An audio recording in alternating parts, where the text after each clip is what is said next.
Welcome to CTV News Your Canada. It is Thursday, August the 28th. We'll bring you profiles of fascinating Canadians and stories about your community. Thank you for watching.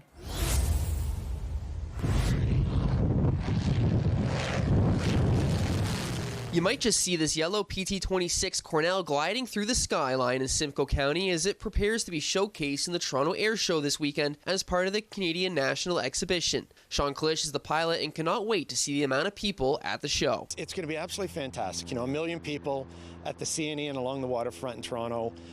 It's an absolutely huge show, and it's great exposure for our museum. Klisch was born and raised in Toronto, always special when he can fly close to family. Another aspect is the historical significance of the plane he is flying. It's an 82-year-old aircraft. It's a World War II trainer.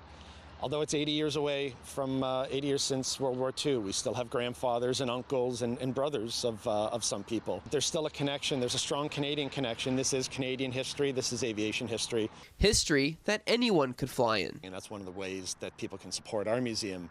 We have this aircraft, and we have de Havilland Tiger Moth, which was also used from 1943 in the Canadian, and it's actually a British version.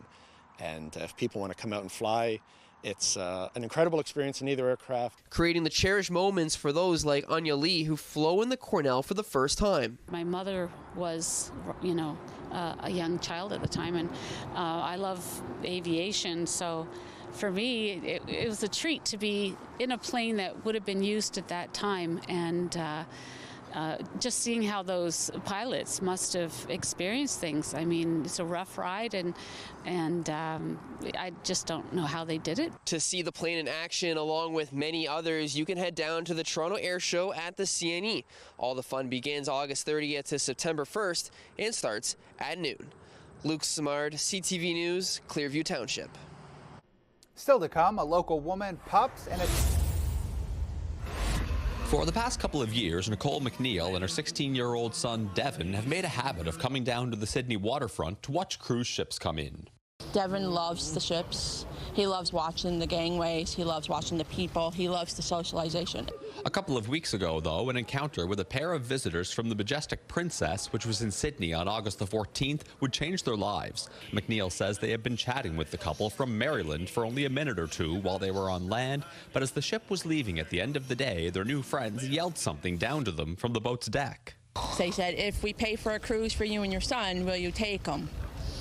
I was shocked. I hollered up. I said, "What? Are you serious?" And he's like, "Yes." I don't know if Nicole and Devin miss a ship day, and they have actually become cruise ambassadors for us at the port.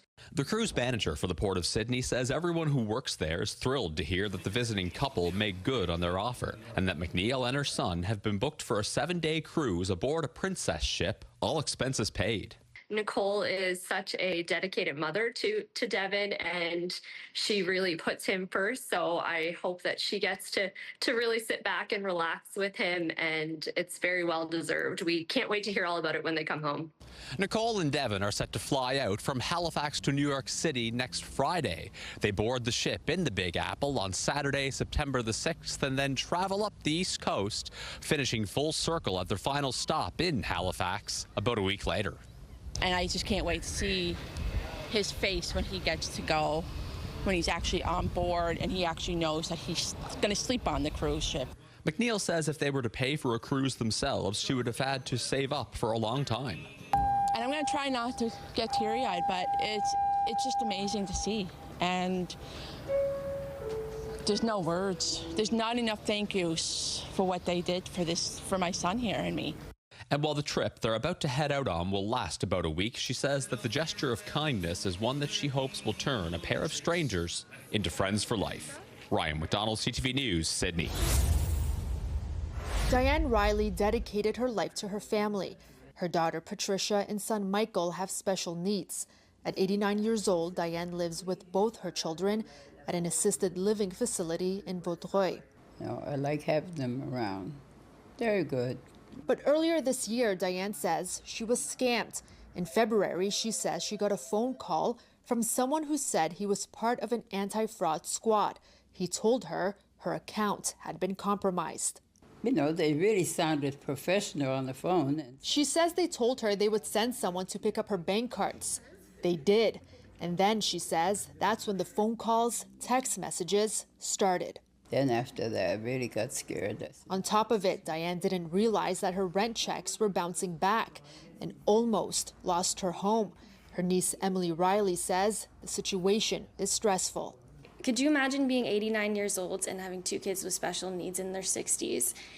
And it's not like tomorrow they can, pick up and find a new place to live. It took Diane months before she told her brother about being scammed. Well, it's sort of embarrassing. You feel embarrassed that you let yourself get scammed like that. So it's not a thing that you really want to tell your family.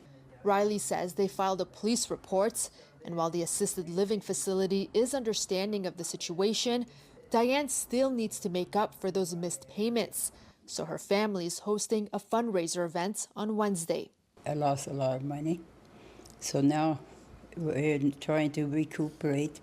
Diane hopes the fundraiser will help, allowing her to continue to stay in her home with her children by her side.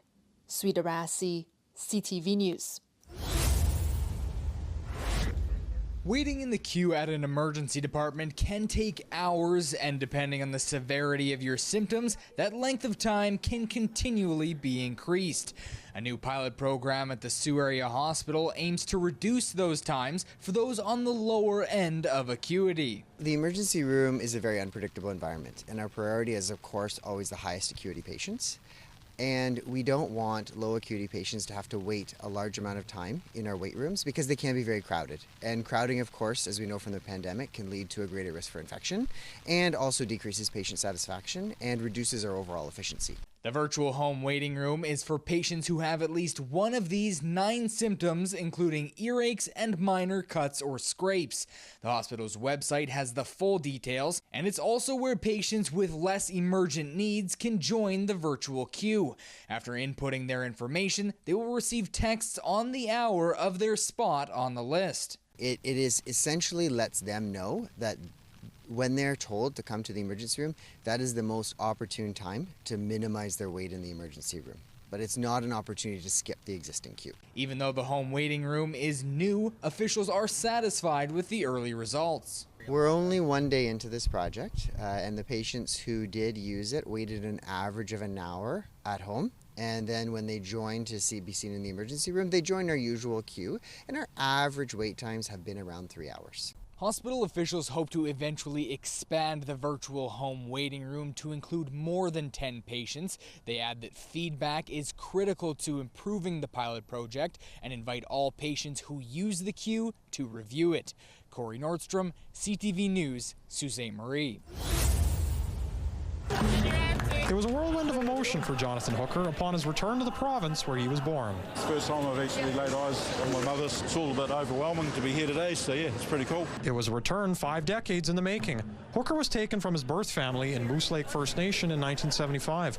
At the time, the 18-month-old child was one of an estimated 30,000 Indigenous children taken from their homes in what has become known as the Sixties Scoop. Hooker was adopted by a family in New Zealand and hasn't returned to the province until now. I didn't know anything about the Sixties Scoop until probably about 5 years ago, and then I've only really, in the last year or so, really learned actually how it all played out. And yeah, it's been a journey, all right. At Winnipeg's airport, Hooker's return was an opportunity to reunite with his birth mother and extended family from northern Manitoba. Hooker will return to Moose Lake First Nation for a 3-week stay. His long way home began with a discovery from a simple ancestry test gifted by his mother-in-law. Watching him arrive in the terminal, Hooker's mother was overcome with emotion. I'm happy to see my son. I thought I would never see him again. He was only 2 months old when they took him away from me. 60 Scoop advocate Colleen Rajat says Hooker's return shows more effort is needed to reunite the thousands of Indigenous families that were separated years ago. Many people don't realize that up to 3,000 of our children were sent out of Canada and around the world, and we need to make sure that every one of those children can come back home. For Hooker, he's hopeful his story will be an inspiration to others looking for answers about their own past. Hopefully somebody else again will see this and hopefully maybe start looking for their family or give them clues to reach out and help. Joseph Bernacki, CTV News, Winnipeg. Golfers were out catching rays and fairways as the heat wave continues. I wear my hat and drink lots of fluid, of course. We're looking for only the shade. It's a far cry from July's wet weather. I was able to golf during the wet. Balls didn't go as far, but that's okay. I golfed in the rain and the wet. It's been nice because look at the courses and everything's green still. It's just beautiful. The nice weather has city courses booked solid for the next few days. While the golfers remain in good spirits, those who work in the heat are doing their best to stay cool. Trying to keep on shade, right? And then like use long sleeve.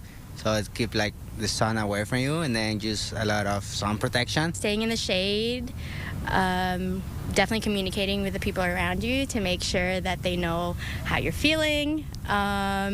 Drink a lot of water. These conditions can pose a risk for those working outside. When you're dealing with heat to this level, if you're doing especially physical activity outside in the heat of the day, you can be at risk of heat illnesses. Daytime high temperatures ranging between 29 and 33 degrees Celsius are expected this week with no rain in sight. Looks like over the next little while, we're not seeing much of anything. Maybe some, thunderstorm activity through the foothills off and on, but not a lot of action in terms of precipitation in the Calgary region.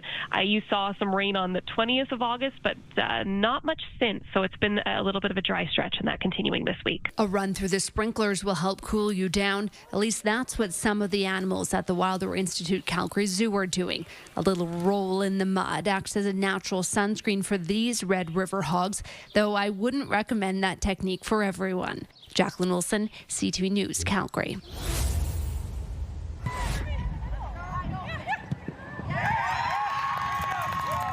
Growing the beautiful game in Canada. Where we are right now in this country as a sport, we're in a great place, and it's because of programs behind me here today. We're featuring some of the top clubs at the youth level, both boys and girls soccer. All right, press forward! Canada Soccer is hosting the Player Development Championships this week for the first time in Ontario at the Zainkin Automotive Centre in Vaughan, bringing together some of the best players in youth soccer. I think it's really good because it shows us like you can still play at a high level. You can like compete against other teams across the country. So like you can compare yourself against like other kids your age and see like if you really want to do this like into the future. The competition features 32 teams from across Ontario, Quebec, Alberta, and BC, featuring male and female U15 and U17 athletes. It's such a vast country. The possibility to bring players from all across the country to one place to see the best players that have done a fantastic job at their different provinces and now be here together, it's an initiative that they push for. Designed to showcase Canadian talent, it gives the athletes an opportunity to grow their game, meet scouts and coaches. For us, it's a great project to support all the time, to support football, because football is there. We are seeing them playing. So, and the competition is key for their development. I think the rest of the world is taking notice of what Canada's doing. Not only are we producing players, but teams now with chemistry between our men's national team, our women's national team. Looking ahead to the Men's FIFA World Cup in 2026, the tournament gives everyone the chance to dream big. I do extra training. I played by myself in the park with my friends. Like I would do it. Like it's really fun. The player development program runs all the way through until August 31st. After that, each of the teams will return to league play. Jessica Smith, CTV News. Water operators from across Ontario are in Walkerton this week to learn the lessons that should help prevent another town from going through what Walkerton did 25 years ago. Because of what happened, it makes it so much more important just to make sure that it doesn't happen again. In May 2000, E. coli entered Walkerton's drinking water system, leading to the deaths of 7 people and making thousands more ill. The town's water operators, Stan and Frank Cable, were charged with falsifying records in the wake of the tragedy. But an inquiry found that a lack of training played a role in the tragedy as well. So, 4 years after Walkerton's E. coli disaster, the Walkerton Clean Water Centre was built. Thousands of water operators from across Ontario now come to Walkerton each year to learn how to prevent a water-based tragedy from happening in their communities. This shaped a lot of the requirements that are required for drinking water systems, like adopting a multi-barrier approach and just finding those lessons learned from the unfortunate incident that happened in Walkerton. Some might suggest that haven't we learned the lessons from Walkerton by now? I mean, it was 25 years ago. We've been talking incessantly about drinking water quality since. But the folks here at the Walkerton Clean Water Center point out that some of the water operators today and future water operators weren't born when the Walkerton water disaster happened in May of 2000. So learning the lessons of what happened here during those dark days is incredibly important. I think I was probably 4, so I don't remember it at all. But learning about it since I've been in this career is definitely something that makes me want to be able to do my job very well and make sure that I think that's the last thing that you want on your conscience is anybody getting sick or anything like that. So that's something that's pretty important to me. Many of the new operators coming into the industry now, they don't remember Walkerton, right? They were too young at that point. So our job is to remind them of, what can happen when you don't do your job properly. And, it provides meaning and context to their job so that they take it seriously and they learn what they need to learn. It's not about keeping status quo. We have to continuously learn, continuously improve, and that's the only way we're going to get better and maintain the system in accordance with the regulations. In Walkerton, Scott Miller, CTV News. Smiling. Donik Moshensky has a smile of his own, knowing he helped keep the bronze sculpture he made of the iconic Francis the Pig safe.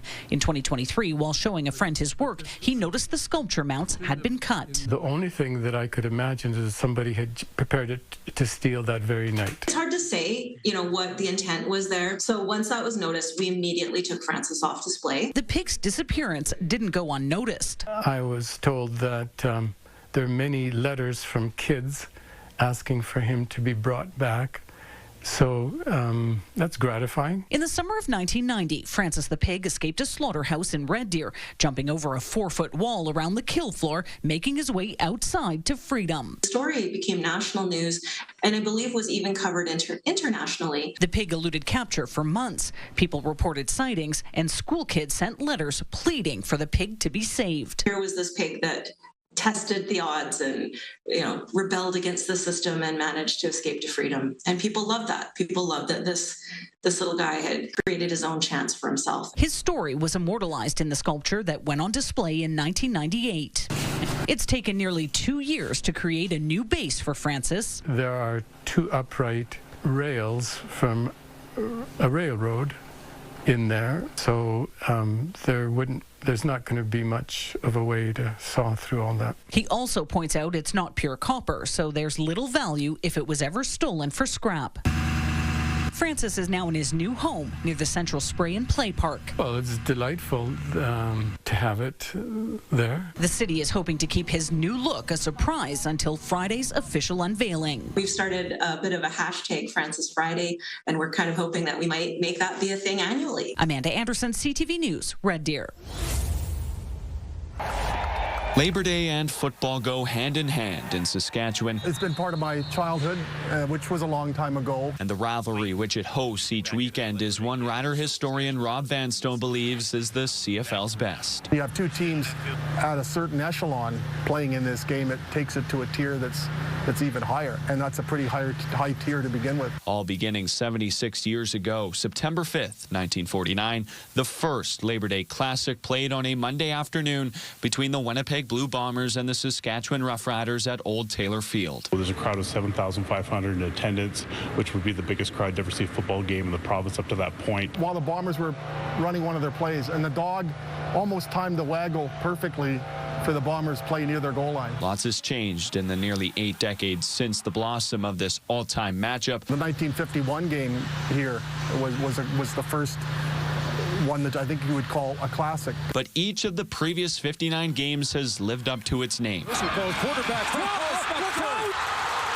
Barry Joseph, touchdown! Producing classic moments. That's the one that would win in terms of being the iconic play in this iconic game. Career-defining games. It's a walk-off game winner for Brett Lauder. Spectacular finishes. 1983 game. Riders won 32-30 on a 41-yard field goal. And even some heartbreak. Has the accuracy, but it's short.